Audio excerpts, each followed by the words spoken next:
विद्यारम्भं करिष्यामि सिद्धिर्भवतु मे सदा।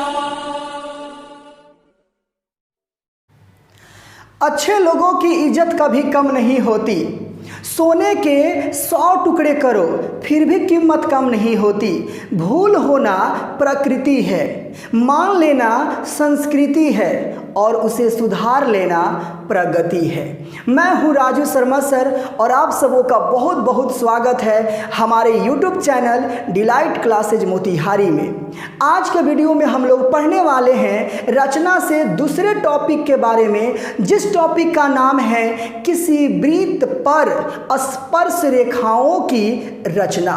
तो पढ़ने के पहले हम लोग ये जान लें कि किसी भी रेखा खंड को कैसे समद्विभाजित करते हैं। उसके बाद में किसी रेखा खंड के किसी बिंदु पर परकाल की सहायता से कितने कितने डिग्री का कोण बना सकते हैं। तो चलिए मेरे साथ।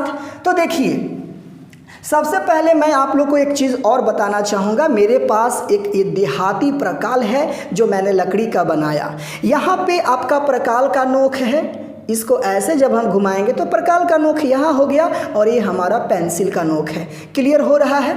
चलिए देखिए, ये बोर्ड जो है थोड़ा सा चिकना है तो ये प्रकाल थोड़ा सा हिल डुल सकता है, तो आप लोग बुरा नहीं मानिएगा और मैं उम्मीद करता हूँ कि मैं जो समझाऊँगा आप लोग को समझ में ज़रूर आने वाला है। तो ध्यान दीजिए, सबसे पहले क्या करेंगे, इसका नाम हम लिख लेते हैं, एक रेखा खंड है ए बी।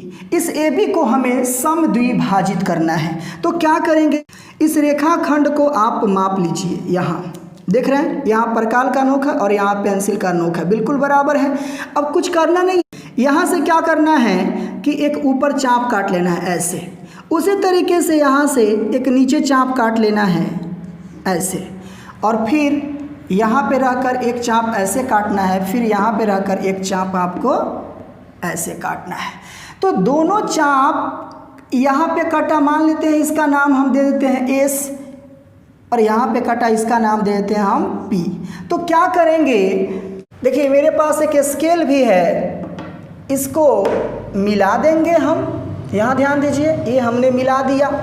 जब मिला दिया तो इस ए बी को किस बिंदु पे काटा, मान लेते हैं यह क्या है, क्यू है। इसका मतलब है कि जितना ए क्यू होगा उतना ही आपका क्यू बी भी होगा।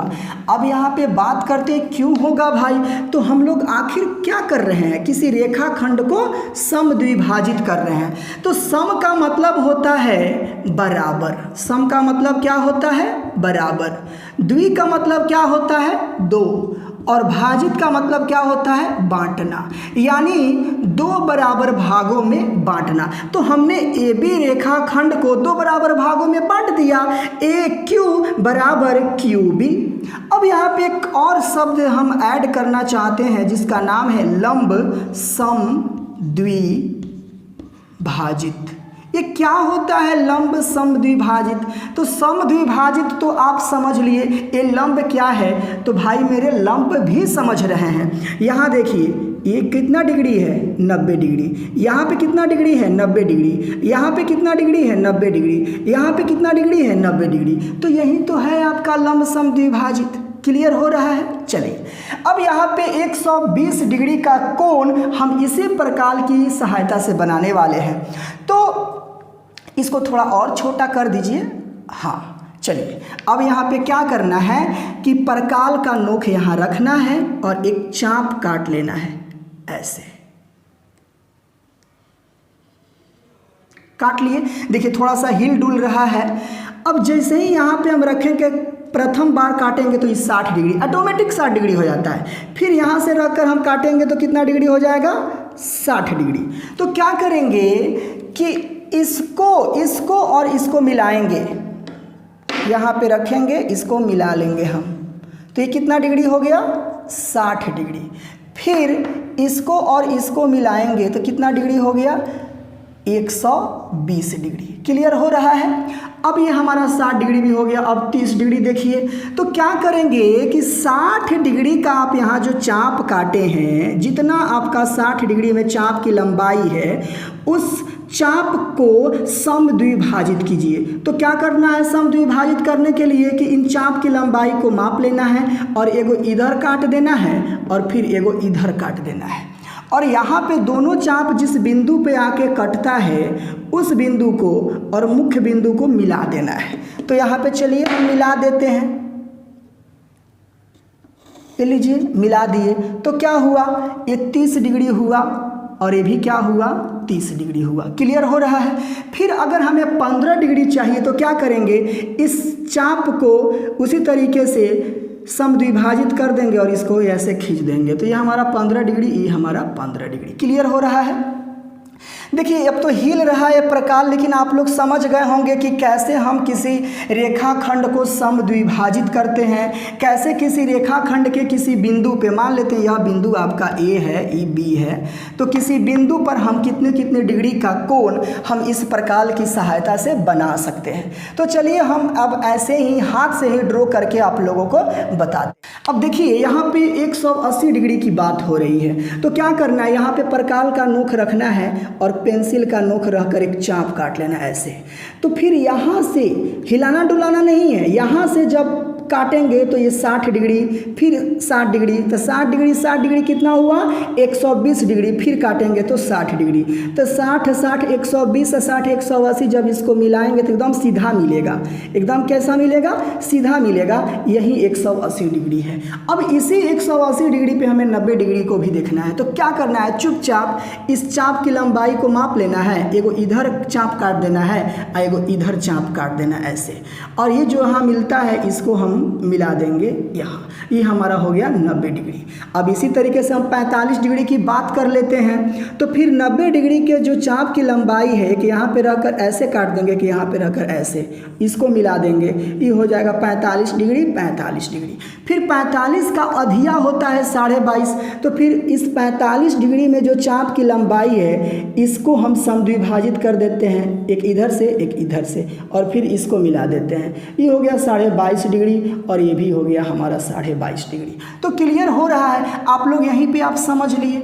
चलिए अब हम बता देते हैं कि किसी वृत्त पर स्पर्श रेखा की रचना कैसे करते हैं और रचना के चरण को कैसे लिखते हैं। ठीक है, देखिए यहाँ पे हम एक प्रश्न लिख लिए हैं। कहता है कि 6 सेंटीमीटर त्रिज्या का एक वृत्त खींचिए। तो जितना पहले कहता है उतना काम कीजिए। तो 6 सेंटीमीटर त्रिज्या वाला हम एक क्या खींच लिए, वृत्त खींच लिए। यहाँ पे केंद्र हो गया O। कहता है कि केंद्र से 10 सेंटीमीटर दूर स्थित एक बिंदु से, तो केंद्र से 10 सेंटीमीटर मान लेते हैं, यह हमारा क्या है P है। तो केंद्र से हमारा 10 सेंटीमीटर दूर स्थित क्या है जी, एक बिंदु है P। और इस बिंदु से कहता है कि वृत्त पर स्पर्श रेखा युग्म की रचना कीजिए और उनकी लंबाई को मापिए। तो सबसे पहले आप क्या किए हैं, सबसे पहले आप एक 6 सेंटीमीटर त्रिज्या वाला वृत्त खींचे हैं। तो रचना के चरण में हम क्या करेंगे, सबसे पहला लिखेंगे कि 6 सेंटीमीटर त्रिज्या वाले एक वृत्त खींचा, कोई दिक्कत नहीं। आगे हमने क्या किया है, तो केंद्र से बाहर एक बिंदु P है जिसकी लंबाई कितनी है 10 सेंटीमीटर। तो यहाँ लिखेंगे केंद्र से 10 सेंटीमीटर दूर स्थित बिंदु P लिया। और जब लिए हैं बिंदु P तो क्या किए हैं, OP को मिलाया और OP को मिलाया। समझ में आ रहा है। चलिए अब तीसरा नंबर में क्या करना है। तो आप लोगों को मैंने तो बताया है कि किसी भी रेखाखंड को कैसे समद्विभाजित करते हैं। तो क्या करना है, यहाँ से प्रकार रखना है और ये आपका पेंसिल, और एगो ऊपर एगो नीचे, फिर यहाँ से एगो इधर काट कर इसको मिला देना है। तो मान लेते हैं आप लोग घर पे करेंगे, बिल्कुल सही होगा। तो OP को एक बिंदु पे काटा, इस बिंदु का नाम दे दीजिए Q। तो हमने अब क्या किया है ये बताइए। तो यहाँ लिखेंगे रेखाखंड OP का लंब समद्विभाजक खींचा जो बिंदु कहवा Q, जो बिंदु Q पर काटता है। अब कुछ नहीं करना है, बड़ा आसान है। अब Q को केंद्र मान लीजिए, यहाँ लिखेंगे अब Q को केंद्र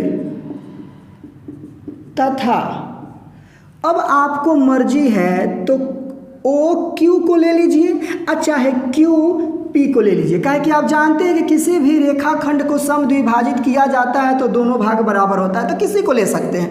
तो Q को आपने केंद्र लिया तो QP को त्रिज्या ले लीजिए, अच्छा है OQ को त्रिज्या ले लीजिए। तो चलिए हम OQ को ही त्रिज्या ले लेते हैं। तो अब Q को केंद्र तथा OQ को त्रिज्या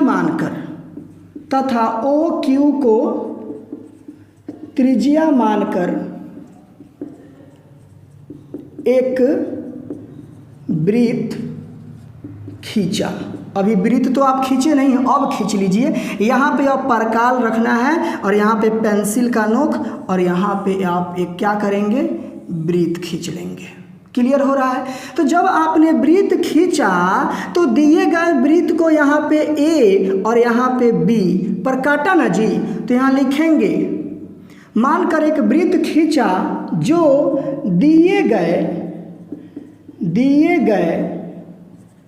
वृत्त को बिंदु A तथा B पर काटता है। कोई दिक्कत? अब देखिए, अब करना क्या है, इस P को और A को मिला देना है ऐसे, फिर P को और B को मिला देना है ऐसे।